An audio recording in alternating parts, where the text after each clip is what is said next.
Tuwang-tuwa talaga ako dito sa packaging dahil sobrang ganda talaga niya at nakakasosyal talaga tingnan. Meron na ako nito dati kaso plain white siya and then nawawala at hindi ko na makita. Ito nga pala yung eyebrow trimmer guys. Napakaganda nitong gamitin lalo na kung mag-aahit ka sa iyong kilay. Ngayon na lang ulit ako nakagamit nito guys kasi nga nawawala nga yung akin nito at hindi ako umu-order kasi nga baka makita ko pa. Kaya nagtsaga talaga ako sa ahit lang sa aking kilay. Kaya nga tingnan nyo yung kilay ko hindi na siya pantay, may mga part na nakalbo. Minsan kasi hindi ko na namamalayan inasasama din pala sa pag-ahit kaya nangyayari hindi na siya napapantay.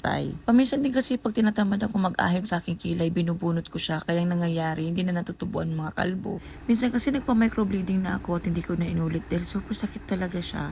Kaya ang ginagawa ko na lang dito, minimintin ko na lang talaga yung aking kilay na ganito yung itsura niya and then dinadaan ko lang din sa eyeliner, di ba? Ang hirap din kasi mag-shape ng ating kilay lalo na kung hindi ka marunong at mahirap din talaga mag-maintain lalo na kung yung kilay mo ay talaga naman hindi pantay. Buti na lang talaga may mga ganitong tools na ay talagang hindi ka na mahirapan pag mag-ahit. Minsan kasi hindi talaga napapantay kahit anong ahit mo.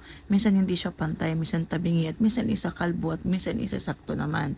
So dito guys parang naglalagay ka lang ng eyeliner, parang nagsusulat ka lang dito sa iyong kilay. Kaya naman gustong gusto ko talagang gamitin to. Talagang namimiss ko na yung nawawala ako nito. Kaya naman sa mga gusto nitong mag-try na ko guys, napakaganda nitong gamitin at napaka-convenient niya. At pwede nyo na siya madala guys. Anyway, charge ko lang pala to gamit ang ating charger ng mga pang Android. Then tingnan nyo naman na pantay ko na yung aking kilay na kanina ay talagang magkaaway sila.